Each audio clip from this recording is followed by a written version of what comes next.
Voilà, le dernier jour de la semaine, j'espère vraiment que tu te portes bien et que tu arrives à tenir le coup. On parle du déconfinement, le programme a été mis en route, donc il faut bien veiller à soi-même et surtout veiller à son cœur, c'est le plus important. Ésaïe 41:10, eh bien, nous dit, n'aie pas peur, car je suis moi-même avec toi. Ne promène pas des regards inquiets, car je suis ton Dieu. Je te fortifie, je viens à ton secours. Je te soutiens par ma main droite, la main de la justice. Et est-ce que tu te rappelles de Luc 6:31, qui dit, ce que vous voulez que les hommes fassent pour vous, faites de même pour eux. Et Acte 10:28, Dieu m'a appris à ne regarder aucun homme comme souillé ou impur, et je n'ai pas eu d'objection à venir vers eux. Nous sommes dans Acte 17, et je vais faire court aujourd'hui, c'est le verset 16. Eh bien, Paul se trouve à Athènes, et son cœur est triste. En fait, il est face à tous ces monuments, il est face à toute cette religiosité, à toutes ces sculptures, à toutes ces divinités qui sont là, mais son cœur est triste pour une raison. Au verset 16, il est dit, comme Paul les attendait à Athènes, il sentait au-dedans de lui son esprit s'irriter à la vue de cette ville pleine d'idoles. Lorsque Paul s'irrite, eh bien contre toutes ces idoles, on pourrait parler d'une colère sainte. Ça t'est déjà arrivé peut-être de dire « Oh, j'ai une saine colère en moi ». Puis en fin de compte, elle n'est peut-être pas vraiment saine. Et parfois, on se dit qu'on peut avoir des colères saintes, mais ici c'est tout à fait vrai car cela ne le concerne pas lui, mais cela concerne Dieu. Et le signe que c'en est bien une, que c'est bien une saine colère, eh bien c'est lorsque nos intérêts ne sont pas en jeu, mais c'est seulement les intérêts de Dieu. Donc si tu es en colère pour les intérêts de Dieu, alors c'est ok, elle est saine. Mais si c'est pour tes propres intérêts, alors c'est juste une colère. Et pour les autres, eh bien, pour les autres colères, souvent ça touche la chair. Et c'est pour cela que notre chair doit pouvoir être crucifiée à la croix. C'est pour ça que notre volonté doit pouvoir être crucifiée à la croix. Et c'est un chemin qui est bien compliqué parfois, mais tellement libérateur pour toi et pour moi. Et Paul ici ne s'adresse qu'à des païens.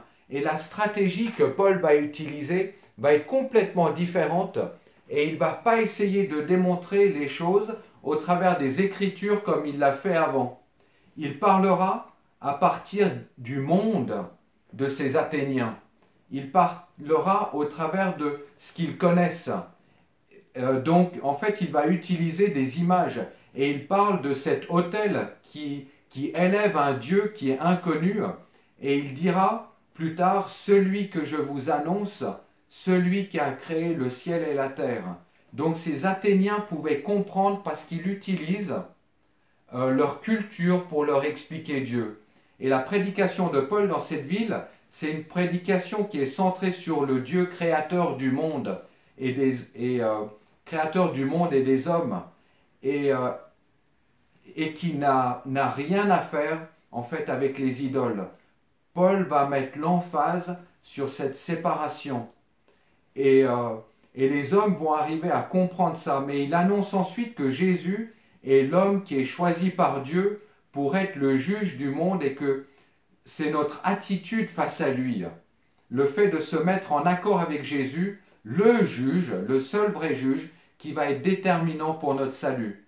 Et il annonce que Jésus va juger tous les hommes et qu'ils ont à se mettre en accord avec lui.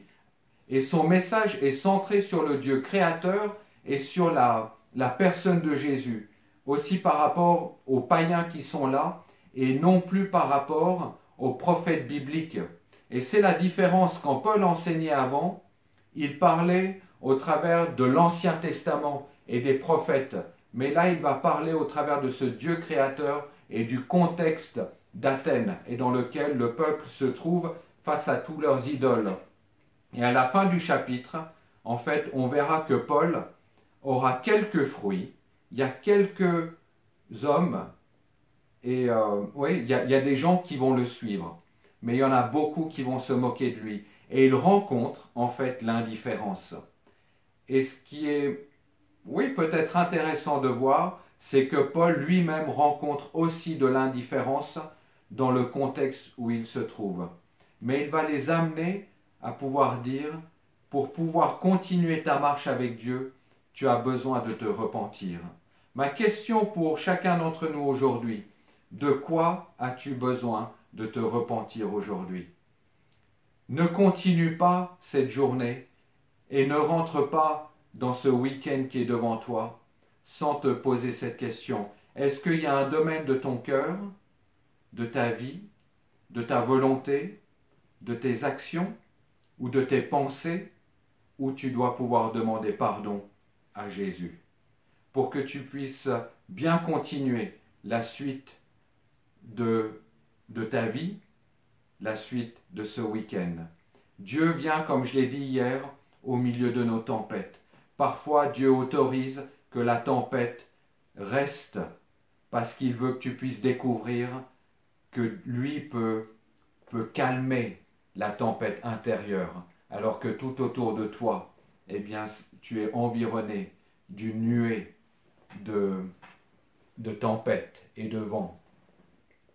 Mais ne continue pas dans cette journée sans, au fond de ton cœur, dans le plus secret et intime de ton cœur, pouvoir dire à Jésus, je te demande pardon, parce que je lutte avec ça, ou parce que je pense à ça. Et je te demande, Père, je te demande, Saint-Esprit, de venir prendre autorité et de venir remplacer ces pensées. Et je soumets mes pensées, je soumets mon cœur, je soumets mon corps physique à qui tu es. Et je t'autorise, Jésus, à venir. Remplace mes pensées, remplace mes paroles qui sortent de ma bouche, remplace la colère qui est là, qui n'est pas une sainte colère, mais remplace-la au travers de ta paix, afin que ce qui va pouvoir sortir dans ma bouche, dans la relation avec les gens avec qui je suis, eh bien qu'il y ait quelque chose rempli de ta grâce, de ton amour, et que je sois un témoin de la vie de Jésus. Amen. Sur ce, je te souhaite vraiment un super week-end.